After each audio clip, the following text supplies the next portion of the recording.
नमस्कार, मैं हूं निकिता और आप देख रहे हैं सत्यहिंदी.com।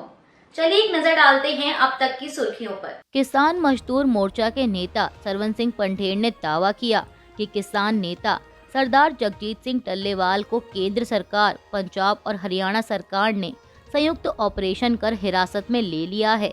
पीबीसी की रिपोर्ट के मुताबिक जगजीत सिंह टल्लेवाल ने किसानों की मांगों के पक्ष में 26 नवंबर को यानी आज आमरण अनशन पर बैठने का ऐलान किया था। सरवन सिंह पंढेर ने समाचार एजेंसी एएनआई से कहा कि हमारे पास जो सूचना है उसमें केंद्र सरकार, पंजाब और हरियाणा सरकार ने संयुक्त ऑपरेशन कर उनकी ट्रॉली को तोड़ा और लगभग 2:30 बजे उठाकर ले गए, लेकिन किधर लेकर गए इसको लेकर कोई सूचना नहीं है। सरवन सिंह पंढेर ने मांग की कि डल्लेवाल को रिहा करना चाहिए। उन्होंने कहा कि हम डरने वाले नहीं हैं, 6 दिसंबर को दिल्ली कूच करेंगे। आपको बता दें कि शंभू और खनौरी बॉर्डर पर आंदोलन कर रहे किसान मजदूर मोर्चा और संयुक्त किसान मोर्चा ने 6 दिसंबर से दिल्ली कूच करने का ऐलान हाल ही में किया था। सरवन सिंह पंढेर ने कहा था कि सरकार की स्थिति को देखते हुए दोनों मोर्चों ने 6 दिसंबर को दिल्ली कूच करने का फैसला किया है। यह फैसला इसलिए करना पड़ा क्योंकि 18 जनवरी के बाद से सरकार के साथ कोई बात आगे नहीं बढ़ी है।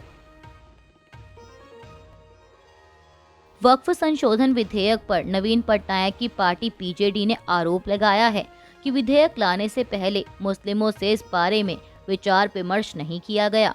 पार्टी ने विधेयक वापस लेने की मांग करते हुए रविवार 24 नवंबर को ओडिशा में एक रैली भी निकाली, जिसमें प्रदर्शनकारियों ने विधेयक वापस लेने की मांग के नारे लगाए। उनका दावा है कि वक्फ संशोधन विधेयक 2024 से समुदाय के बीच सद्भाव प्रभावित होगा। प्रदर्शनकारियों ने खुदरा के जिला कलेक्टर के माध्यम से राष्ट्रपति द्रौपदी मुर्मू को एक ज्ञापन भी सौंपा, जिसमें कहा गया है कि हम आग्रह करते हैं कि इस प्रस्तावित विधेयक को वापस लिया जाए और संसद में कोई भी संशोधन पेश किए जाने से पहले हितधारकों के साथ उनकी चिंताओं को दूर करने के लिए व्यापक परामर्श किया जाए। हम अपने राष्ट्र के कल्याण के लिए प्रतिबद्ध हैं और इस मामले में न्याय और निष्पक्षता बनाए रखने के लिए आपके कार्यालय पर भरोसा करते हैं।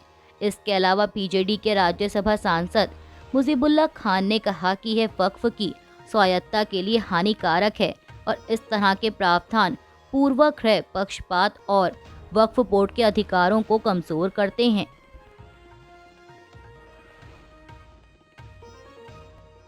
महाराष्ट्र के मुख्यमंत्री एकनाथ शिंदे ने मंगलवार सुबह राज्यपाल सीपी राधाकृष्णन से मुलाकात की और विधानसभा चुनाव के नतीजों के बाद अपना इस्तीफा सौंप दिया। राज्यपाल ने शिंदे से कहा कि जब तक नया मुख्यमंत्री शपथ नहीं ले लेता, तब तक वे कार्यवाहक मुख्यमंत्री के तौर पर काम करें।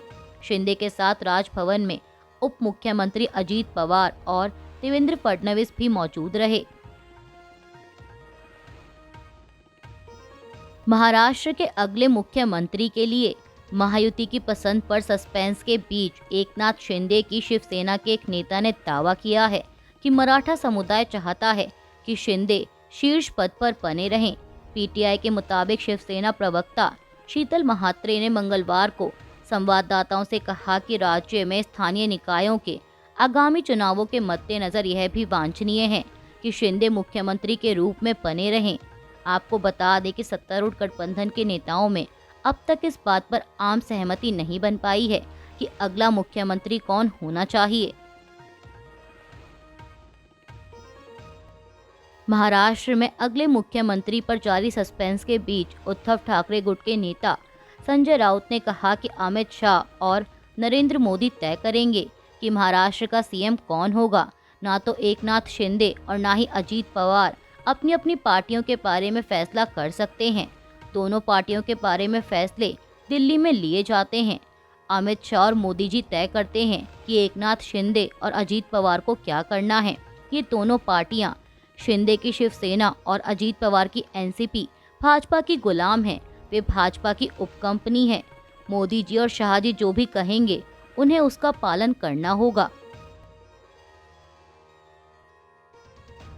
यूपी के संभल में शाही जामा मस्जिद के सर्वे के दौरान हुई हिंसा को लेकर डीआईजी संभल मुनिराज जी ने ताज़ा जानकारी देते हुए बताया कि संभल में स्थिति सामान्य है, दुकानें खुल गई हैं, लोगों का आवागमन अच्छे से चल रहा है। स्कूल खुलने के बारे में जिलाधिकारी बताएंगे। उन्होंने कहा कि वीडियो के आधार पर हिंसा फैलाने वाले लोगों की पहचान की जा रही है। उत्तर प्रदेश के संभल जिले में हुई हिंसा पर सहारनपुर के कांग्रेस सांसद इमरान मसूद ने मंगलवार को प्रतिक्रिया देते हुए कहा कि जिले के एसपी को गिरफ्तार किया जाना चाहिए। उन्होंने पीटीआई से बातचीत में कहा कि सारे वीडियो फुटेज हैं कि पुलिस गोली चला रही है, कहीं हवा से गोली आकर लग गई क्या? आप हत्याओं को दबा रहे हैं। इमरान मसूद ने कहा कि आप सांसद पर बात कर रहे हैं जो कि वहां मौजूद भी नहीं थे। आपको बता दें कि समाजवादी पार्टी सांसद जिया उर रहमान पर के खिलाफ एफआईआर दर्ज करने की खबर सामने आई है, जिस पर समाजवादी पार्टी प्रमुख अखिलेश यादव ने भी कहा था कि सांसद तो उस समय संभल में मौजूद भी नहीं थे। आपको बता दें कि संभल हिंसा में अब तक 4 लोगों की मौत की पुष्टि हो चुकी है। मुरादाबाद के डिविजनल कमिश्नर आंजनेय कुमार सिंह ने बताया कि हिंसा के दौरान जिन लोगों की मौत हुई उनकी पहचान नईम, बिलाल और नौमान के रूप में हुई है।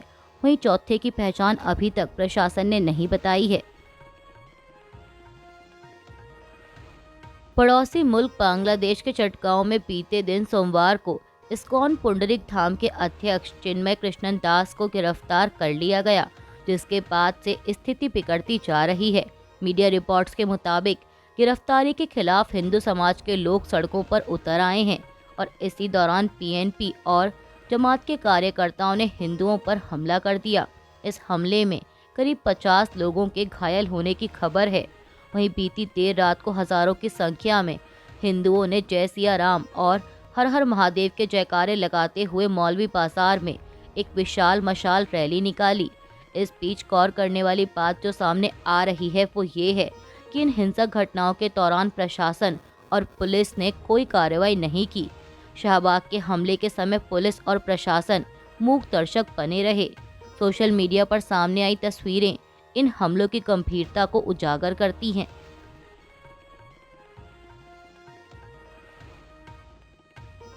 वहीं बांग्लादेश की पुलिस ने सोमवार को ढाका एयरपोर्ट से चिन्मय कृष्ण दास ब्रह्मचारी को गिरफ्तार करने पर कहा कि गिरफ्तारी कानूनी प्रक्रिया के तहत की गई है। पुलिस की जासूसी शाखा के प्रवक्ता रिजाउल करीम के अनुसार चिन्मय दास को आगे की कार्रवाई के लिए संबंधित पुलिस स्टेशन को सौंपा गया। वहीं पश्चिम बंगाल भाजपा के अध्यक्ष सुकांत मजुमदार ने इन घटनाओं की निंदा की और चिन्मय प्रभु की गिरफ्तारी को अन्यायपूर्ण बताया है। उन्होंने भारतीय विदेश मंत्री डॉक्टर एस जयशंकर से अपील की कि वे इस मुद्दे को गंभीरता से लें और तत्काल कदम उठाएं। सुकांत मजुमदार ने एक्स पर लिखा कि चिन्मय प्रभु बांग्लादेश में हिंदू अल्पसंख्यकों के अधिकारों के लिए लगातार संघर्ष करते हैं। महाराष्ट्र के मुख्यमंत्री एकनाथ शिंदे ने मंगलवार को समर्थकों से कहा कि वे दक्षिण मुंबई में उनके आधिकारिक आवास वर्षा में भीड़ न लगाएं और सीएम के रूप में उनके बने रहने का समर्थन करें। शिंदे ने एक्स पर कहा कि महायुति गठबंधन की शानदार जीत के बाद राज्य में एक बार फिर हमारी सरकार बनेगी। एक महागठबंधन के रूप में हमने एक साथ चुनाव लड़ा और आज भी साथ हैं। उन्होंने अपने समर्थकों से वर्षा बंगले के बाहर या उनके समर्थन में किसी भी अन्य स्थान पर इकट्ठा ना होने को कहा। शिंदे ने कहा कि मेरे प्रति प्यार के कारण कुछ लोगों ने सभी से एक साथ इकट्ठा होने और मुंबई आने की अपील की है। मैं आपके प्यार के लिए बहुत आभारी हूँ, लेकिन मैं अपील करता हूँ कि कोई भी इस तरह से मेरे समर्थन में एक साथ ना आए। अमेरिकी विदेश विभाग ने रिश्वतखोरी के आरोप में अरबपति गौतम अडानी पर अमेरिकी अदालत में अभियोग चलाए जाने के बाद भारतीय संसद में हुए व्यवधान पर टिप्पणी करने से इनकार कर दिया। विदेश विभाग के प्रवक्ता मैथ्यू मिलर ने सोमवार को अपने दैनिक समाचार सम्मेलन में संवाददाताओं से कहा कि यह कानून प्रवर्तन का मामला है। दरअसल वे लोकसभा में विपक्ष के नेता राहुल गांधी द्वारा अडानी की तत्काल गिरफ्तारी की मांग के बारे में पूछे गए सवाल का जवाब दे रहे थे। उनसे पूछा गया कि क्या आप अडानी के खिलाफ गिरफ्तारी और जांच आरोपों जैसे किसी भी मुद्दे का समर्थन करते हैं। इस पर उन्होंने कहा कि यह कानून प्रवर्तन का मामला है।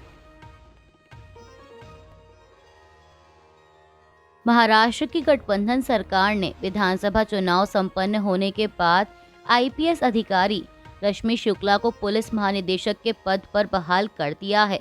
सोमवार शाम को राज्य के गृह विभाग द्वारा जारी एक आदेश में यह जानकारी दी गई।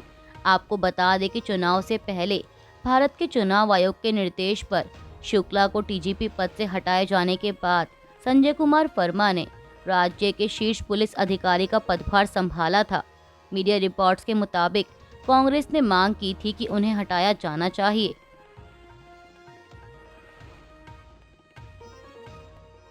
तेरह साल की उम्र में बिहार के वैभव सूर्यवंशी आईपीएल के लिए चुने जाने वाले सबसे कम उम्र के खिलाड़ी बन गए हैं। उन्हें राजस्थान रॉयल्स ने 1.1 करोड़ रुपए में खरीदा है। इस पर बिहार क्रिकेट एसोसिएशन के अध्यक्ष राकेश तिवारी ने एएनआई से बात करते हुए कहा कि इस लड़के ने हमारे राज्य का नाम रोशन किया है। मैं पूरे विश्वास के साथ कह सकता हूं कि यह लड़का एक दिन देश का नाम रोशन करेगा। मैं वैभव सूर्यवंशी को इस उपलब्धि के लिए बधाई और शुभकामनाएं देता हूं।